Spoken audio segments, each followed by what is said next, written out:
ಎಲ್ಲರಿಗೂ ನಮಸ್ಕಾರ. ಕಳೆದು ಹೋದ ನಿನ್ನೆಗಳನ್ನು ನಾವು ಬದಲಾಯಿಸಲಿಕ್ಕೆ ಸಾಧ್ಯ ಇಲ್ಲ. ಆದ್ರೆ ಬರುವ ನಾಳೆಯನ್ನ ಸುಂದರವಾಗಿಸ್ಕೊಳ್ಬೇಕು ಅಂತಂದ್ರೆ ಇವತ್ತಿನ ಈ ದಿನನ ಈ ಕ್ಷಣನ ನಾವು ಪ್ರೀತಿಯಿಂದ ಜೀವಿಸಬೇಕು ಅನ್ನೋದನ್ನ, ಪ್ರಕೃತಿ ಸಹಜ ಪ್ರಕ್ರಿಯೆಯಾದ ವಯಸ್ಸಾಗುವಿಕೆಯನ್ನ ನಾವು ಖುಷಿಯಿಂದ ಸ್ವಾಗತಿಸಬೇಕು ಅನ್ನೋದನ್ನ ಅತ್ಯಂತ ಸರಳವಾಗಿ ಸುಲಲಿತವಾಗಿ ಪ್ರಬುದ್ಧವಾಗಿ ಇಲ್ಲಿನ 25 ಲೇಖನಗಳ ಮುಖಾಂತರ ಮುಸ್ಸಂಜೆ ಮಾತು ಅನ್ನುವ ಒಂದು ಪುಟ್ಟ ಕೃತಿಯ ಮುಖಾಂತರ ಲೇಖಕರಾದ ಪ್ರಸಾದ್ ನಾಯಕ್ ಅವರು ಹೇಳಲು ಹೊಂಟಾರ.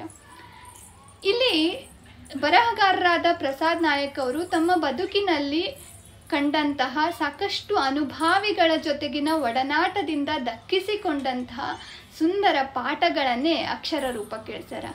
ಒಬ್ಬ 35 ವರ್ಷದ ಬರಹಗಾರ ಬರೆದ ಪುಸ್ತಕವೊಂದನ್ನು 25 ವರ್ಷದ ಓದುಗಳು ಓದಿದಾಗ ಏನನ್ನಿಸ್ತು ಅಂತಂದ್ರೆ 45+ ವಯಸ್ಸಿನ ಎಲ್ಲ ವಯಸ್ಸಿನ ಹಂಗನ್ನ ಮೀರಿ ಎಲ್ಲರೂ ಓದಲೇಬೇಕಾದಂಥ ಈ ಪುಸ್ತಕನ ಓದಿದ್ರೆ ಸಣ್ಣವರಾದ ನಾವುಗಳು ನಮ್ಮ ನಿವೃತ್ತಿ ಬದುಕಿಗೆ ಹೆಂಗೆ ಅಣಿಯಾಗಬೇಕು ಅನ್ನೋದನ್ನು ಕಲಿತೀವಿ. ನಿವೃತ್ತಿ ಹೊಂದಿದ ಹಿರಿಯರು ತಮ್ಮ ಬದುಕಿನ ಬಗ್ಗೆ ಇರುವ ಬೇಸರನ ದೂರ ಮಾಡಿ ಆಶಾದಾಯಕ ಬದುಕನ್ನು ತುಂಬು ಬದುಕನ್ನು ಹೆಂಗೆ ಬದುಕಬೇಕು ಅನ್ನೋದನ್ನು ಕಲಿತಾರೆ. ಕಿರಿಯರ ಬಗ್ಗೆ ಇದ್ದ ದೂರುಗಳು ದೂರ ಆಗ್ತಾವ, ಕಿರಿಯರಲ್ಲಿ ಹಿರಿಯರ ಬಗ್ಗೆ ಇದ್ದ ಅಸಮಾಧಾನಗಳು ಕಮ್ಮಿ ಆಗ್ತಾವ. ಇವತ್ತಿನ ದಿನಮಾನಗಳಿಗೆ ಸೂಕ್ತವಾದ ಸಾಮಾಜಿಕ ಕೌಟುಂಬಿಕ ಸಾಮರಸ್ಯವನ್ನು ತಂದುಕೊಡುವಲ್ಲಿ ಯಶಸ್ವಿ ಆಗ್ತಾವ ಇಲ್ಲಿನ ಎಲ್ಲ ಲೇಖನಗಳು.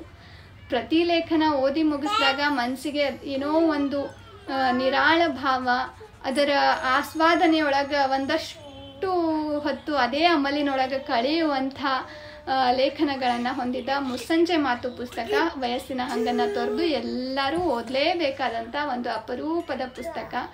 ಬದುಕನ್ನು ಆಶಾದಾಯಕವಾಗಿ ರೂಪಿಸ್ಕೊಳ್ಳಿಕ್ಕೆ ಬಹಳಷ್ಟು ಸಹಕಾರಿಯಾಗುವ ಪುಸ್ತಕ. ವೀರಲೋಕ ಪ್ರಕಾಶನದವರು ಪಬ್ಲಿಷ್ ಮಾಡಿದ ಈ ಪುಸ್ತಕ ನಿಮಗೆ ವೀರಲೋಕ ಆಫಿಷಿಯಲ್ ವೆಬ್ಸೈಟ್ನಲ್ಲಿ 180 ರೂಪಾಯಿಗೆ ಸಿಗ್ತದೆ. ಅದು ಪುಸ್ತಕವನ್ನು ಖರೀದಿ ಮಾಡಲಿಕ್ಕೆ ಸಂಪರ್ಕ ಸಂಖ್ಯೆಯನ್ನು ನಾನು ಡಿಸ್ಕ್ರಿಪ್ಷನ್ ಬಾಕ್ಸ್ನಾಗ ಹಾಕಿರ್ತೀನಿ. ದಯವಿಟ್ಟು ಕೊಂಡು ಓದ್ರಿ, ನಿಮ್ಮ ಮನೆಯ ಹಿರಿಯರಿಗೆ ಪುಸ್ತಕವನ್ನು ಓದಿಸ್ರಿ. ಧನ್ಯವಾದ.